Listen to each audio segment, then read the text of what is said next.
Good morning, church. Today I'd like to start a conversation with you about a very important issue. And I say start a conversation because sometimes we may not reach the final destination, but we have to start somewhere. Jesus had many conversations with people. He had a conversation with Nicodemus about how to be born again. In John chapter 4, he had a conversation with an unknown woman about how to drink living water. Today, we're going to be talking about a global issue that's been highlighted and something that we need to speak into. And so I want you to prepare your hearts for that. Beyond the death of George Floyd, which you would have to be living on another planet not to be aware of, what is being highlighted is racism, prejudice in our society, and the fact that we need to do something. It's more than just what happened to him, but we find racism not just between different nationalities, but even within a race, it can exist. And so there is a global uprising. People, not just of black nationality, or whether they're brown or white, everybody is saying the same thing. They're saying enough is enough. We cannot treat people differently because of the color of their skin. To prejudge a person without meeting them and say that they are less than is simply the height of arrogance and the height of ignorance. And so let me just bring a little bit of perspective and then bring also a Bible story into this. First of all, skin color. May I remind everyone that skin color is formed by melanin, and it varies because of adaptation within an environment. And that adaptation changes over a period of time, and then it's passed on to the children from the parents. Secondly, there is no any scientific evidence that one race is better than the other whatsoever. It's all got to do with where a person lives, environment, schooling, opportunity. Take the same person, put them somewhere else, and you'll get a different result. In fact, if you were to strip the color of a person, and you can do that through computer modeling, what you get is a white person, no different, just simply the skin color has been removed. Thirdly, racism is not something that we're born with. You don't see a child with racism, a baby with racism. It's something that we learn and something that we can unlearn.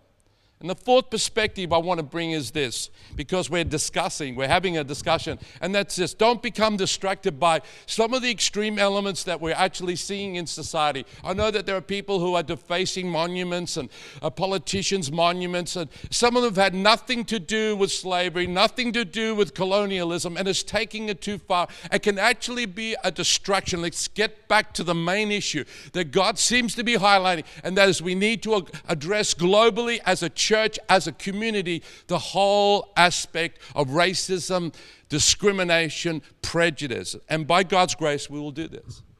Now, the reason that we have called our church Encompass, and if you've been with us for a certain amount of time, is because we wanted to send through a very important message that the DNA of our church is inclusive. Everybody say inclusive. That we embrace all people, that we love all people, that we accept all people, irrespective of their race or nationality or the way they look.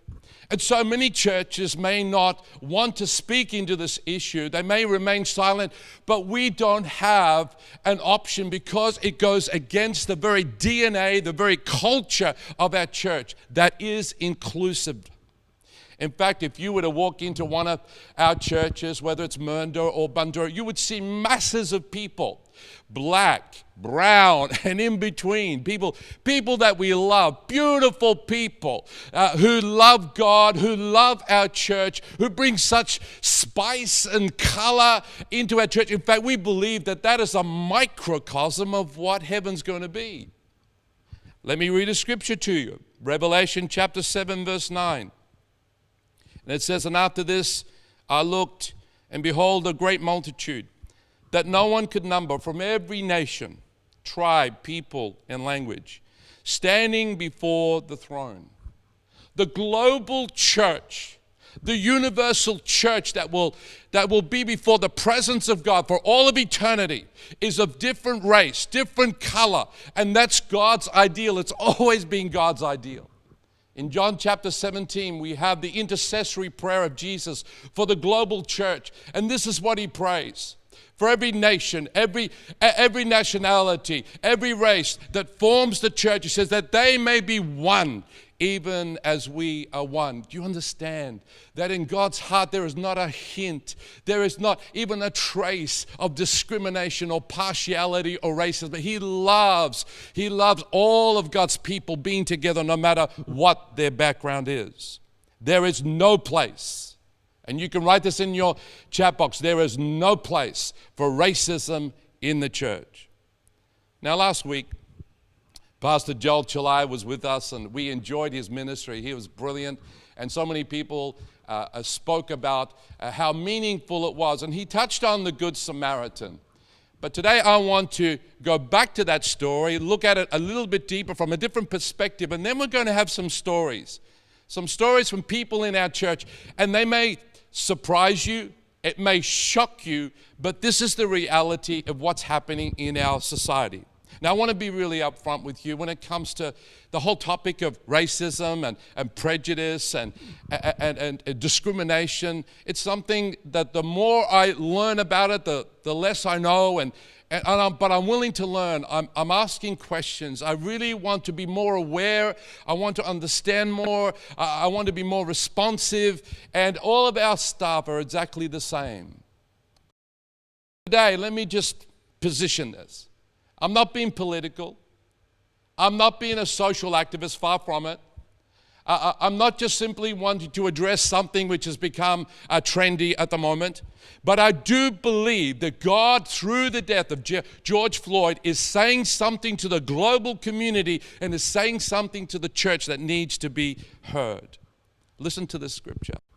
James chapter 2 verse 9 says this, "But if you favor some people over others, you are committing a sin." You see, racism is not a skin issue, it's a sin issue. You can write that in the chat box. Racism is not a skin issue, it is a sin issue. And Jesus tells this wonderful story that was partially looked at last week in Luke chapter 10. And because of our time, I'm just going to read it straight out of Scripture because it's so powerful.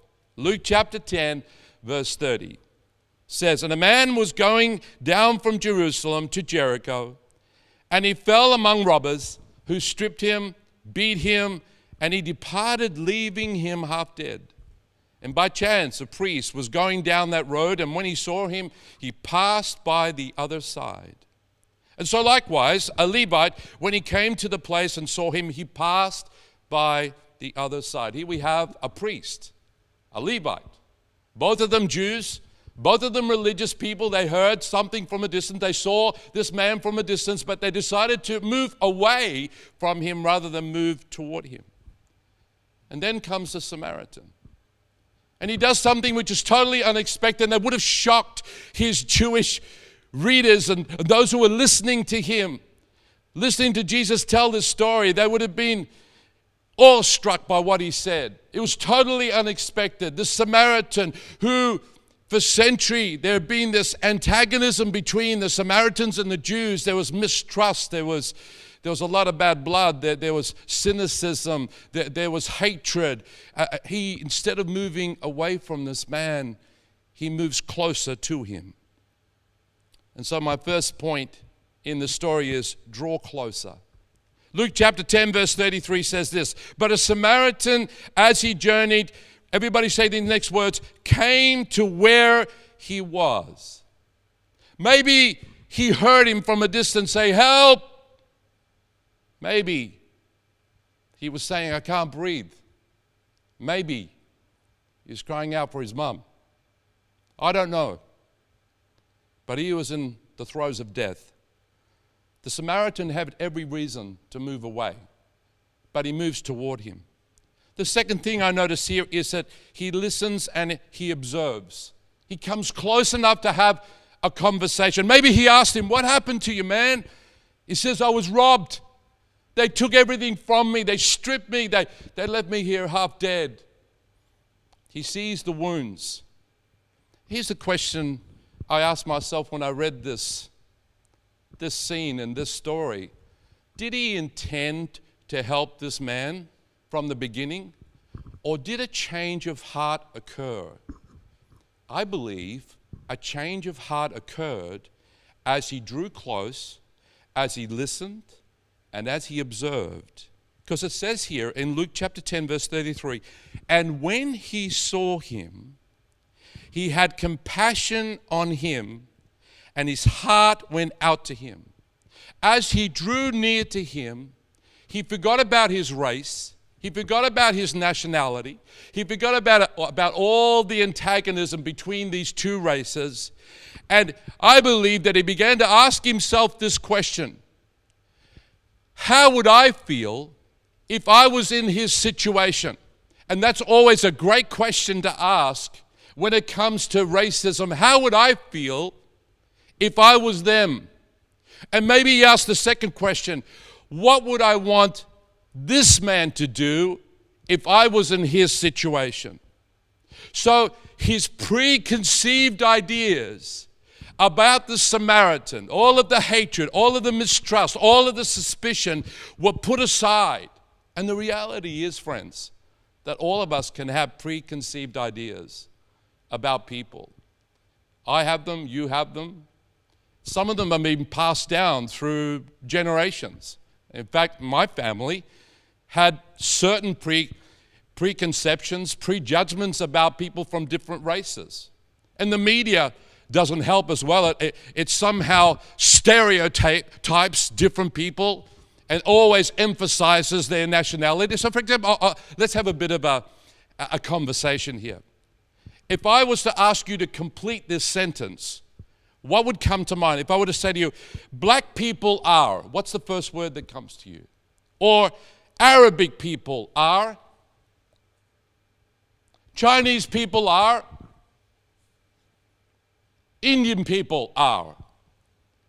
We could go down the list. Italian people are. Do you understand how easy it is for us to form preconceptions, prejudgments? We haven't even met these people, and we already have an idea in our head as to what they are like. You know what prejudice is? Prejudice is defined as preconceived opinions that are not based on reason or actual experience. So, what do we learn from this Samaritan? First of all, he draws closer. Then he listens and he observes. Over the last couple of weeks, we've actually been listening, we've been observing. We've had conversations with people in our church. And we began to engage with the black community, the African community, and we asked, how do you feel about what's happened in America? Has it affected you? A lot of people are saying it's only in America. Has it affected you? Have you experienced racism, bias, discrimination in your workplace? You know what happened? As we began to talk to these good people, and let me tell you, they are good people. They're people with responsible positions. They're people who've been in our church for a long time. They did not have an axe to grind. Most of them basically said, oh no, we're doing okay. But as we began to dig deeper, hurt started to come out. And reality started to come out of their daily, everyday life, which may surprise you, what they're having to go through. I just want to say to you that at first they didn't want to share because they didn't want people to feel sorry for them. They didn't want people to sympathize with them. But we said, no, you must tell the story. People need to become more aware. They don't realize that this is happening. Please tell your story. Tell us what you're going through. So that people, all of us, can be more aware, we can be more understanding, we can be more responsive. And they said, okay then, we'll do it. And so I want you to listen. These people are well educated. They're people very well respected. They don't need a platform. They don't want a platform. Let them speak and let them touch your heart.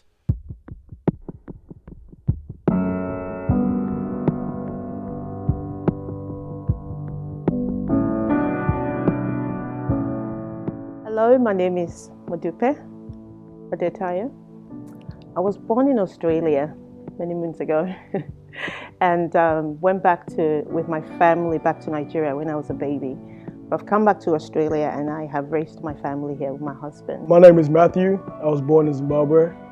I was raised in New Zealand, but I've been here for quite a bit now. My name is Fortune Chinyo. I was born in Zimbabwe. Moved over to New Zealand in 2005 and moved over from New Zealand to Australia in 2012. No, look, my name is Chris Ebi. I was born in a city in Nigeria called Lagos. I'm the first son out of 4 kids, and I've been in Australia now for 22 years. Things like that have been going on in America. George Floyd wasn't the first person to, be murdered by police brutality. It's been going on. So really, it wasn't a surprise to me. It was just more like, again, type thing. Like, why is this still going on? But in saying that, I feel like people in Australia really think that this is an American issue. You get me? Like, it's not an American issue. America is just on a bigger platform. This is just what we're seeing on, social media and stuff like that. The guy looked like them, and so when they see that, they think that could be me. That could be my son, that could be my brother, that could be someone that looks like me. And so when they saw that, they could relate. I was appointed a manager years ago, and I went to my first leadership meeting. Walked into a room full of Caucasian male, right? So you can imagine. And I found that I was working twice as hard just to get my voice heard. I mean, I have instances where I feel like I'm racially profiled based on the color of my skin. I walk into a Woolies shopping center, into a Woolies or Coles, and I get the assistant by the checkout counters quickly availing themselves to help me to put my groceries through. And they come and ask me, "Can I help you, sir?"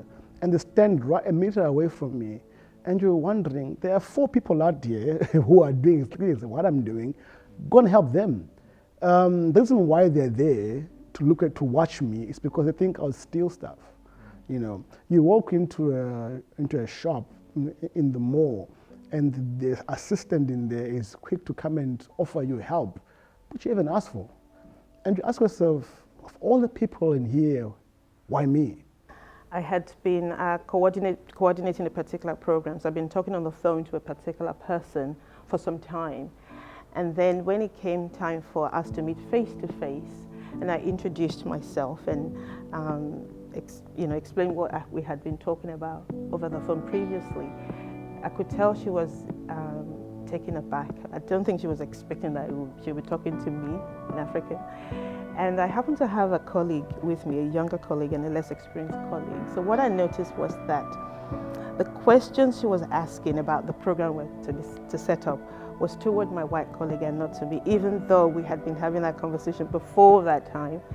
And as it turned out, because I had more experience, I was able to answer those questions anyway. So each time the other person was asked a question, I was the one who was looked to answer the question. So I felt like, I wonder why, that had happened. You are sitting on the train, and the train is almost full, and nobody wants to come and sit next to you. Because they look at you, they think, nah. I'm cool with it. Stay away. I have more space to me. But the reason why they are not coming to you, sit next to you, is because they are judging you. And it was Tuesday morning. I ran to grab the papers. I rang up a job that I saw in classified. I think she picked up from my accent that I wasn't Australian. And I said, "Look, I'm ringing up in regards to the job that has been advertised." And she goes, "Oh, I'm sorry, it's been filled up." I go, "Well, the paper just came out this morning." She goes, "No, sorry, it's been filled up." And luckily Tanya was next to me, which is my wife, and she was like, "Oh, what happened?" And I said to her, "It's been filled up," and I moved on. Yeah. And she goes, "Oh, that's very strange." She goes, "I'll ring up."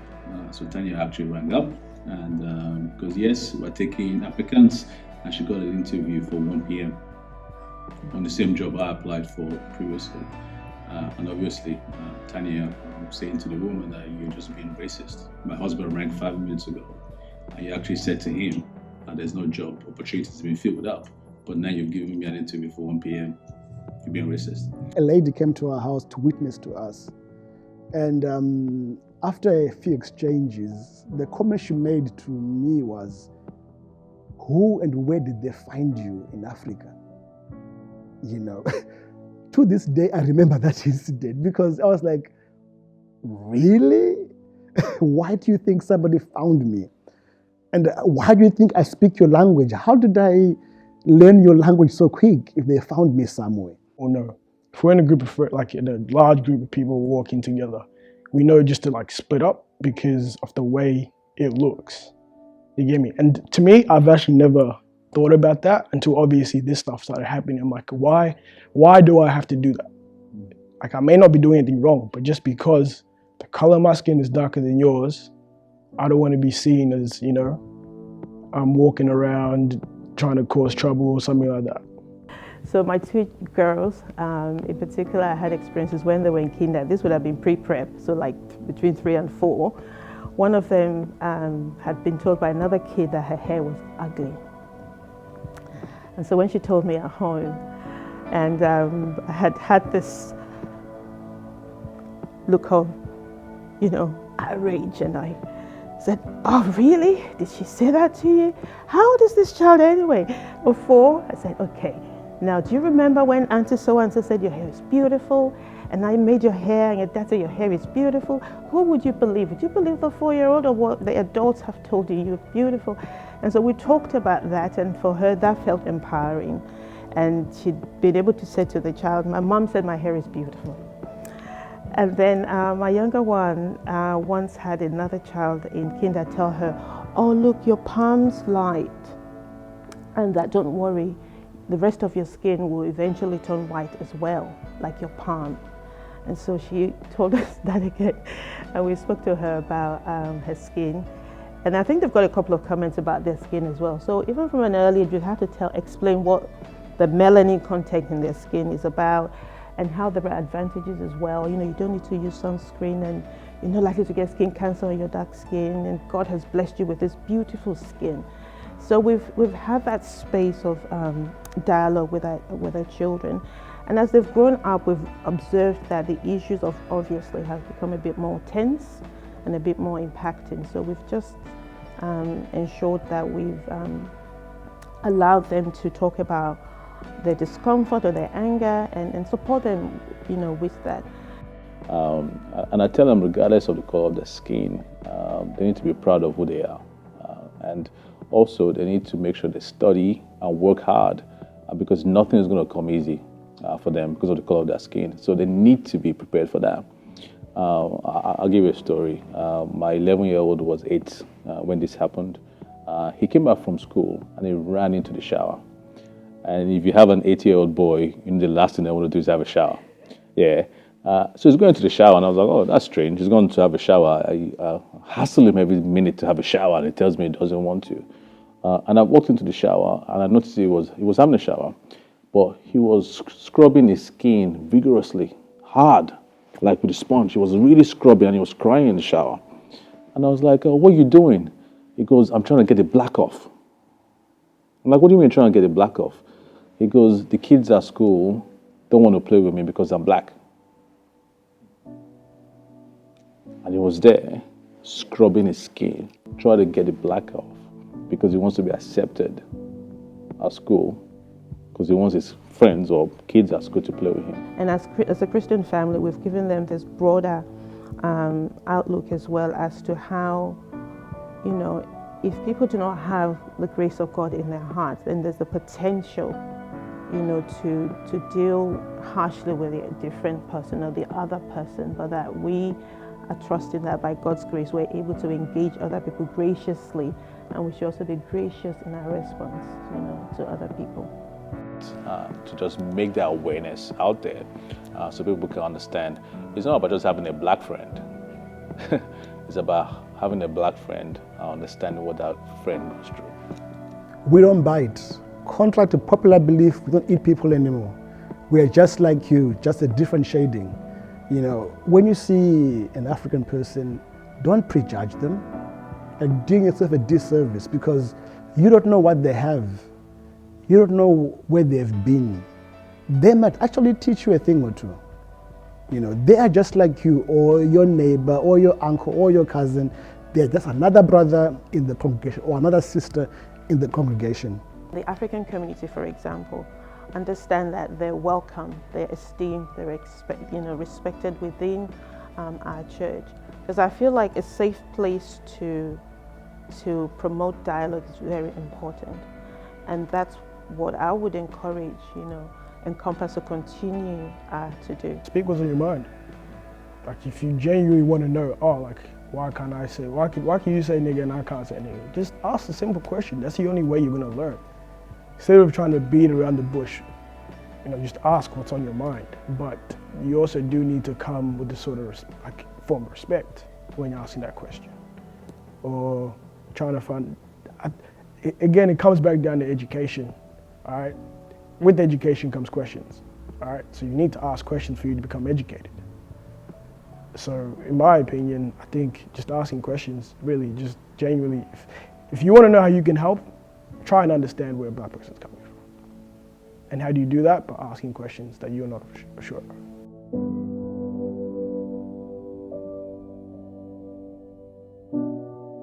Has what they said shocked you? Has it disturbed you? Listen to a couple of the statements. Nothing comes easy because of skin color. Some people will not like you because of your skin. I tell you, it disturbs me. In fact, it made me feel rather guilty. It made me feel I should have asked these questions before. I got caught up with I should have known that this was happening in the community. So what happens and what happened in America does, to a lesser degree, but still the reality, affect us today. These good and beautiful people are prejudged before they're even able to open up their mouth. Whether it comes to a job, they're held in suspicion. When they walk into a shop, they are prejudged because of the color of their skin. Now listen, they put up with it every day. They come up with different coping mechanisms, and they're not they're not wanting sympathy, as I said. But it's not right. It's not right that we prejudge people because of the color of their skin, because of their nationality or race. Let's go back to the story. Luke chapter 10, verse 33, and then 34.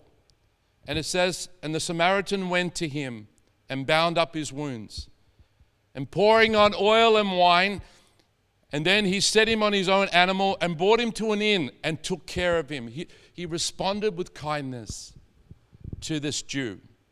And then the fourth thing you may not have noticed, because I only just noticed it myself, he built a relationship with this man.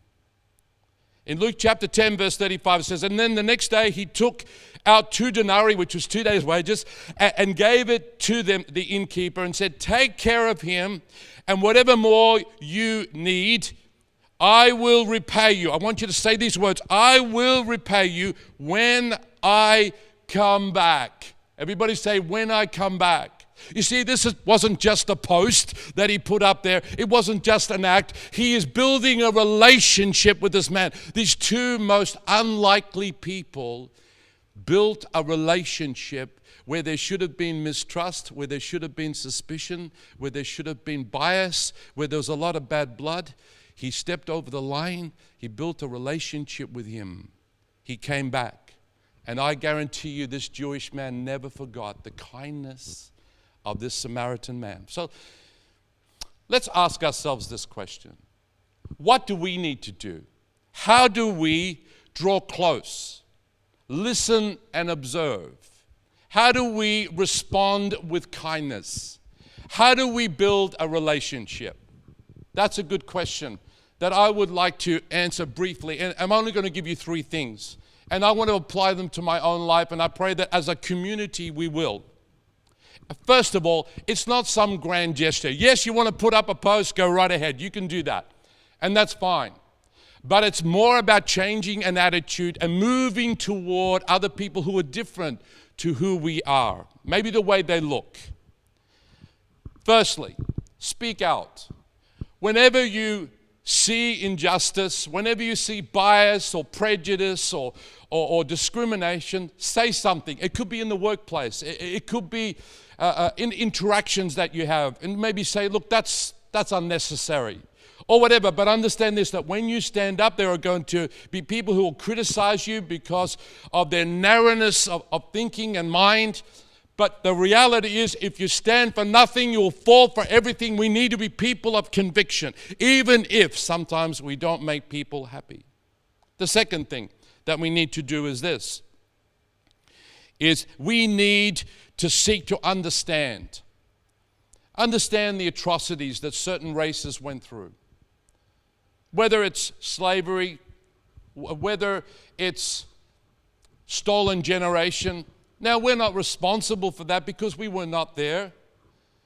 But as you listen, as we listen, as we draw close, as we observe, what happens is we can feel into their situation. The Bible says we need to weep with those who weep. When you understand what they've gone through, it gives context to how they feel now.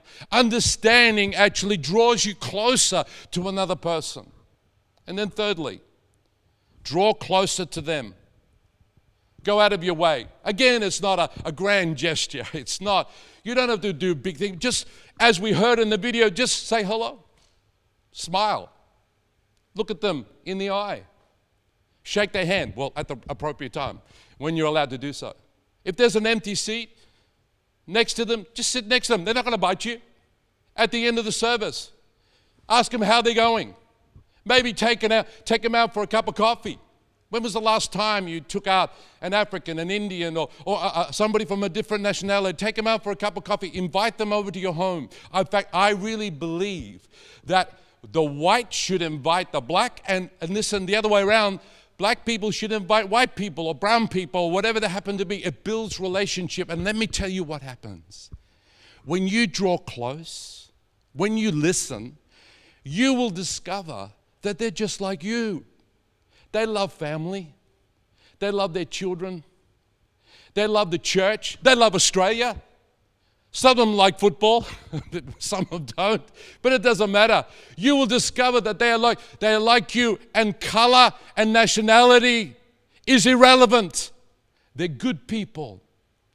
Let's put aside prejudice. Let's put aside preconceived ideas.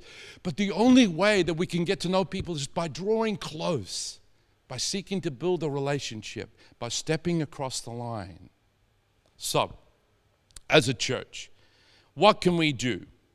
The bottom line is this, that every person, no matter what their nationality, simply wants to be treated with human dignity. They just simply want to be given an opportunity like everybody else, like a white person. Not special privilege, but when they deserve it, that they are able to move into areas just like everybody else. I don't think that's too much to ask for. And as the Church of Jesus Christ, like has happened in the centuries that have gone before, we can be agents of change. We may not be able to eradicate, I'm hearing a lot about eradicating racism. You can't eradicate racism because it is a sin issue, and when sin is taken out of our lives, then it will be completely removed. But what we can do is we can counteract it. We can restrain it as a church. We can take steps to make sure that it doesn't exist in the communities that we are part of. And so, I'm going to ask you today, if your heart's been touched by what the Word of God says, and if you say, you know, I want to be part of the solution. I want to draw close. I want to listen and observe. I want to respond kindly. I want to build a relationship. I want to be more aware. I want to be more understanding. And I want to respond appropriately. If that's you, I say this is an issue. I'm going to be part of the solution, not part of the problem. I want you to close your eyes. And if that's you, I want you to lift up both hands toward God. And let's pray together. Let's pray that God will help us. God will help us, because this is what the church is meant to be, to treat people with respect and dignity. Father, I pray in Jesus' name, Lord God, our eyes have been opened somewhat to what our our brothers and sisters are going through, the black, the brown, the indigenous, there's so many different nationalities. We pray, Lord God, that we'll be part of the solution. We pray, Lord God, that we will draw closer, that we will listen, we'll learn, that we will respond kindly, Lord God, and we pray that we will build relationship. We'll do what we can. Lord God, help us to be a healing community. Help us to make a difference in the name of Jesus, because that's what you've called us to be. In Jesus' name we pray. Amen. You know, when we talk about something important like this, concerns and hurts may arise. Even hearing the stories that you heard today, even some of the things that I've said. And if it's brought up things, if it's brought up concerns and hurts and wounds, we want to stand with you. In fact, we've got a prayer team, and they'd be more than happy. In fact, they'd be willing to support you, to hear you, to listen to you, and to pray with you. And to believe that God will bring healing and restoration in your life. Please engage with us. Please, if you just press the prayer request button, they'll be ready to stand with you in prayer. Really important. And listen, this is the last thing I want to leave you with. We see you, we hear you, and we love you. I'll say it again. We see you, we hear you, and we love you dearly. Irrespective of your nation, of your race, of your color. You are one. We are family. We're going to, just in a few moments, come to a place of finishing off the service, and it's a wonderful song. We are a move, and we want to be a move that makes a difference in our world, especially in this regard. So please, don't leave. Join us in this song, and let's make it a declaration together. Amen. God bless you.